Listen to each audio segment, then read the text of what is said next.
In 2019, an instructor from Siri School, the program that trains U.S. Navy pilots and Special Forces operators to survive behind enemy lines, spent 72 hours in the backcountry of the Smoky Mountains, without filters, without purification tablets, without absolutely anything manufactured.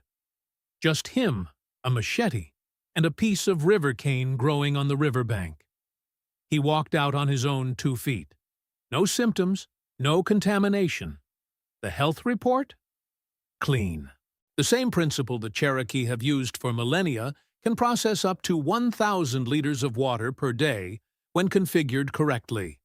And it costs $0. No filters, no stores, no modern technology. If this is your first time here, subscribe and turn on notifications so you don't miss any secrets. The industry tries to keep hidden. 2 groups. Same lake in Great Smoky Mountains National Park, on the border between Tennessee and North Carolina. One group with life straw filters, those $20 tubes you can find at any REI store. The other group only had river cane cut from the shore and charcoal made right there, at no cost. Results after 48 hours. Both groups showed no gastrointestinal symptoms. But the bamboo group reported something that any frequent life straw user knows well. The water came out without that bitter metallic taste that membrane filters leave. Truly clean, with a clean taste. This wasn't a controlled lab test. It was a real field training exercise with instructors who have taught survival for decades, men who have needed to use that knowledge in situations where there was no second chance and no equipment store 50 miles away. And do you know what none of these instructors openly discuss? That river cane, the bamboo native to the eastern United States, Arundinaria gigantea, which grows along the banks of the Tennessee River, in the swamps of Louisiana's bayou, in the wetlands of Florida, and even in the riparian forests of Texas. It's the same plant that the Cherokee, the Seminole, and the ancestral peoples of these lands have used to purify water for centuries. Not as a historical curiosity, as a means of daily survival. The Cherokee, called Itionvit, wasn't just for baskets and flutes.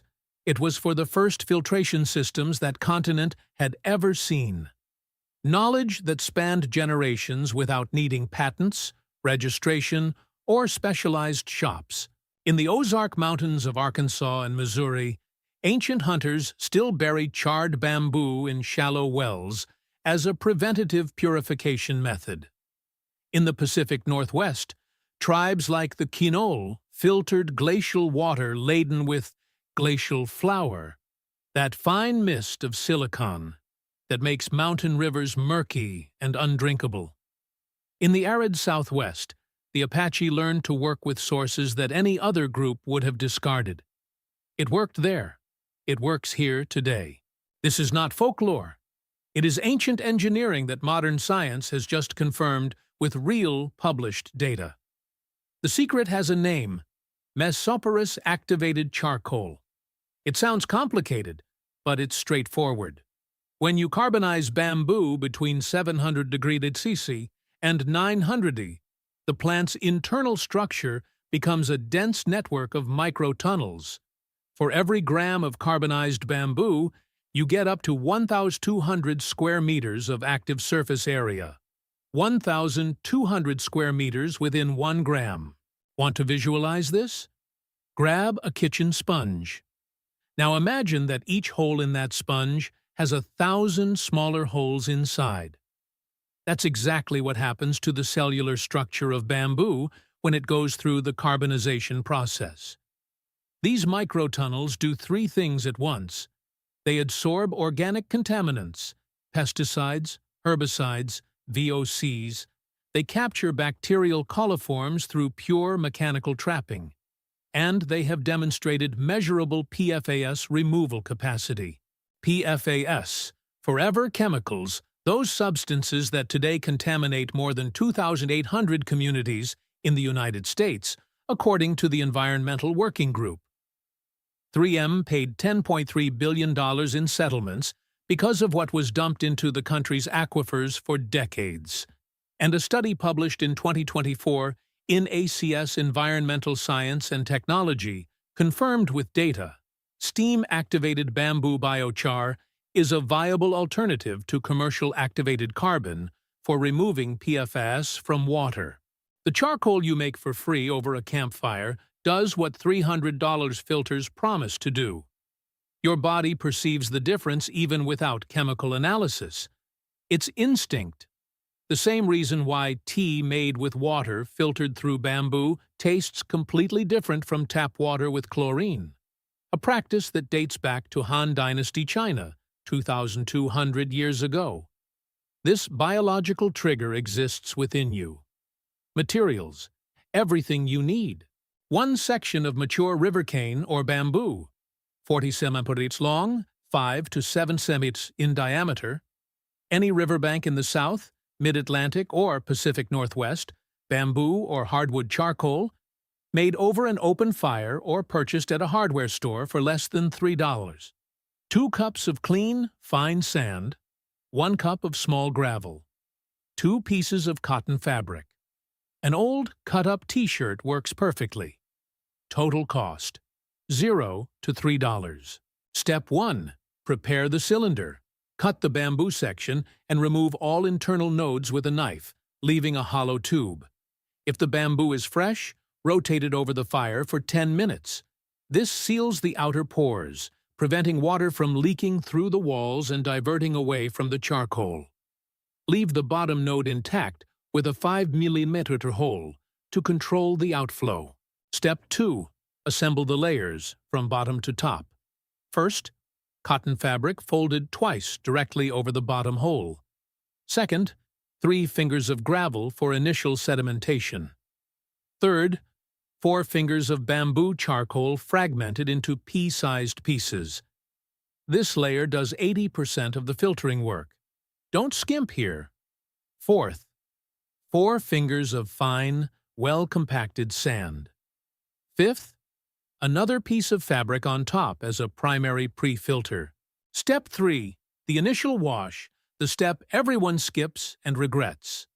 Before any consumption, run 2 full liters of clean water through the filter and discard it. This saturates the charcoal and eliminates loose carbon particles. Those who skip this step drink dark water in the first few passes and swear the method doesn't work. Step 4. Filtration. Pour water directly over the top. Ideal rate 100 to 200 ml per minute. Too fast, and contact with the charcoal is insufficient. Too slow, and the sand will clog, remove, wash, and replace. Storage tip: place the charcoal in direct sunlight for 3 hours to reactivate it. UV light regenerates 60 to 70% of the adsorptive capacity already used. Replace completely after 200 to 300 liters, or when a residual metallic taste appears in the filtered water. If you want to boost the filter, you can add pine needle clusters, contain shikimic acid with mild antibacterial properties. Between sand and the top layer of fabric, change after each use. Sphagnum moss, a natural biological pre-filter that captures larger pathogens through the electrostatic action of its fibers, found in the Appalachians, the Pacific Northwest, and the Blue Ridge. Why don't outdoor stores teach this? Simple. A Sawyer squeeze filter costs $30.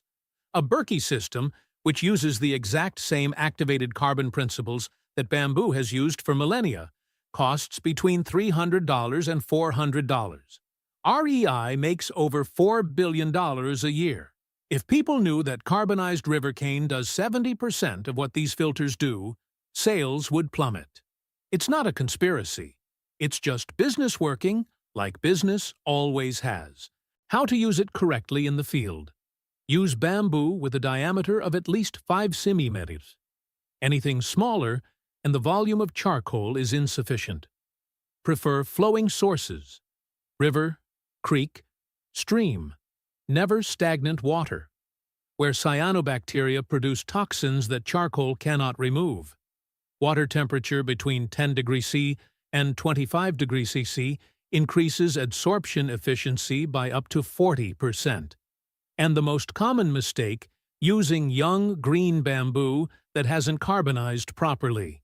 It contaminates the water with tannins. Always use mature bamboo, yellow to brownish in color, with rigid walls. Imagine your next backcountry hike. While others spend $35 on a life straw at REI before heading out, you cut a piece of river cane growing right there on the creek bank. Char it over a 20-minute campfire with reduced oxygen, and build a complete filter without spending a penny. In less than an hour, clean water will be flowing from the bottom. Your hiking buddies will ask where you learned that. You decide whether to tell them. This knowledge was among the Cherokee in the Appalachians, the Seminole in the Everglades, the Apache in the arid Southwest. It was practiced in the Ozarks and the mountains of Montana decades before the first camping store opened in this country. The industry didn't take it away from you.